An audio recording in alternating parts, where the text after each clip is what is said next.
Bienvenue au collège. Aujourd'hui, on va aider les élèves qui se disaient avoir des problèmes pour factoriser ou développer, puis réduire et ordonner. C'est une leçon qui commence en 4e, mais qui vous suivra jusqu'à la terminale, voire même plus. Pour vous y aider, on commence par recenser les difficultés que les élèves y rencontrent. Elles sont au nombre de 3. Savoir faire des calculs algébriques, connaître et savoir utiliser les égalités usuelles, qu'on appelle encore identité remarquable, et faire sortir un facteur commun. Commençons par les calculs algébriques. La difficulté des calculs algébriques repose sur les nombres relatifs. C'est pourquoi on va retourner en classe de 5e pour vous rappeler les nombres décimaux relatifs. Et par définition, l'ensemble Z, c'est tous les nombres positifs, négatifs et zéro. Maintenant, addition et soustraction des nombres décimaux relatifs. Il y a 3 cas possibles.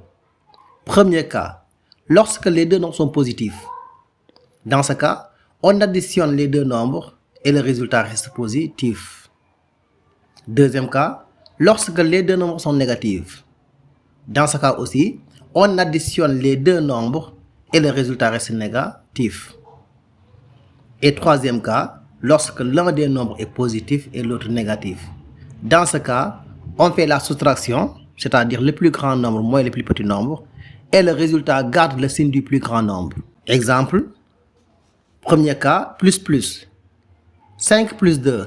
Ici, 5 est positif, 2 est positif. Donc, on fait la somme, c'est l'addition des deux nombres, 5 plus 2 égale 7.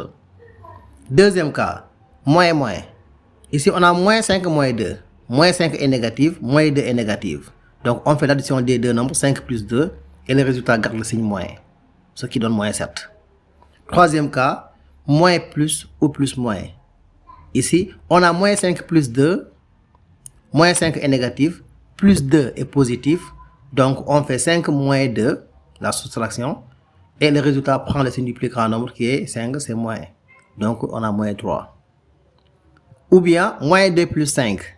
Toujours, on fait, les signes sont différents, moins 2 et plus 5, donc on fait 5 moins 2, et le résultat garde le signe du plus grand nombre qui est 5 et plus.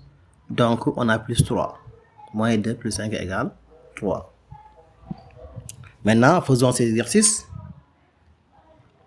Calculer A égale 2 plus 3,5 moins 4 plus 2. B égale moins 2 plus 3 moins 7 moins 1. Commençons par A. A égale 2 plus 3,5 moins 4 plus 2. On calcule d'abord 2 plus 3,5. On trouve 5,5. Maintenant, moins 4 plus 2, c'est moins 4 plus 2 égale moins 2. A égale 3,5. B, moins 2 plus 3, moins 7 moins 1. On prend moins 2 plus 3 qui donne 1. Ensuite, moins 7 moins 1 égale moins 8. Donc, on a 1 moins 8. B égale moins 7. Maintenant, vous faites les exercices à la maison. Calculez C et D. C'était tout pour la leçon d'aujourd'hui. Et prochainement, on vous montrera comment multiplier les nombres décimaux relatifs. Abonnez et restez connectés au collège. Merci, à la prochaine fois.